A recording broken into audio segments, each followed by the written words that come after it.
नमस्कार, बहुत स्वागत है आपका। मैं हूं आपके साथ मनुरा सक्सेना। बात आज ईरान की करेंगे, क्योंकि ईरान से आज महत्वपूर्ण खबर सामने आई है। सत्ता परिवर्तन के इतने करीब खामनेई को ईरान की प्रिंसेस नूर पहलवी का चैलेंज। पूरी खबर आपको बताते हैं इस वीडियो में।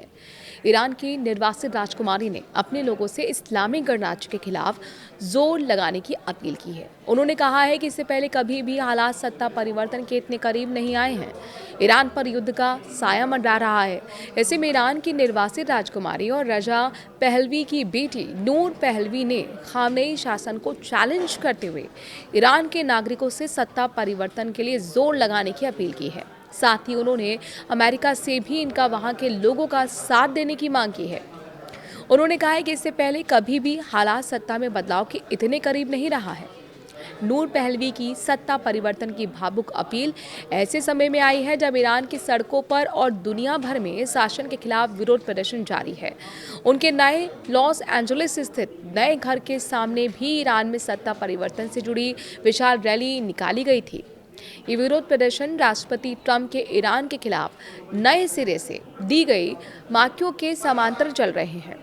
उन्होंने सैन्य हमले पर विचार करते हुए मिडल ईस्ट में 2 विमान वाहक पोत भेजे हुए हैं और तेहरान को 10 दिन का अल्टीमेटम दिया हुआ है।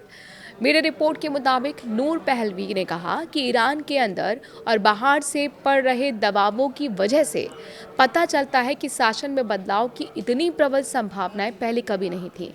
उन्होंने कहा कि हालात सत्ता परिवर्तन के इतने करीब कभी नहीं रहे, शासन इतना कमजोर कभी नहीं रहा। एक इंटरव्यू के दौरान नूर ने कहा कि ईरान में सत्ता परिवर्तन की जरूरत पर जितना जोर दिया जाए उतना कम है। आप जानते हैं, ईरानी जनता इस बारे में बेहद स्पष्ट है कि वे किसी खास चीज़ के लिए तड़प रहे हैं और हमें उनकी बात सुननी चाहिए। उन्होंने कहा कि अब अमेरिकी राष्ट्रपति ने ईरान के लोगों से कहा है कि मदद आ रही है और उन्हें सड़कों पर उतरना जारी रखना चाहिए।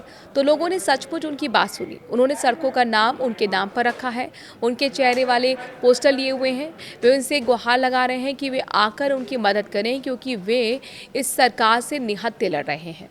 अमेरिका से मदद की अपील भी की गई।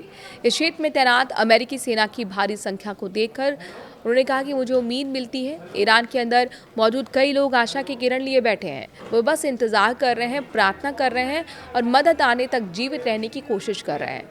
ईरान के इस्लामी गणराज्य का उदय पहलवी के परिवार से अटूट रूप से जुड़ा हुआ है।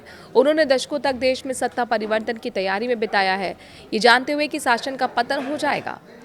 नूर पहलवी ने कहा कि जब वो ईरान में अपने लोगों को पीड़ित होते हुए देखती हैं, तब उनका दिल टूट जाता है। ईरान एक ऐसी भूमि जहां उसने कभी कदम नहीं रखा, फिर भी वो हमेशा के लिए उसके खून में बसी हुई हैं। निर्वासित राजकुमारी ने द कैलिफोर्निया पोस्ट के साथ एक इंटरव्यू में उनके भयावह अत्याचारों का वर्णन किया है, जो प्रदर्शनकारियों और हजारों माता पिता और यहाँ तक कि बच्चों पर क्रूर शासन द्वारा किए गए दमन के दौरान हुए थे। नूर पहलवी ने कहा कि बच्चों को सड़क पर गोली मार दी गई है, शासन विरोधी प्रदर्शनकारियों का इलाज करने वाले डॉक्टरों को सताया गया है और दर्जनों ईरानियों को गुप्त पूछताछ के लिए अगवा कर लिया गया है, जो अक्सर कभी वापस नहीं लौटते। ये सचमुच एक ऐसी सरकार है जो अपने ही नागरिकों पर युद्ध छेड़ रही है। इसे देखना और इसके बारे में सुनना बेहद दर्दनाक है और यहाँ के लोगों के लिए भी इसे देखना सुनना मुश्किल है, लेकिन ये हमारी जिम्मेदारी है कि हम इसे मुंह ना मोड़ें। 37 साल पहले उनके दादा ईरान के शाह को सत्ता से हटा दिया गया था।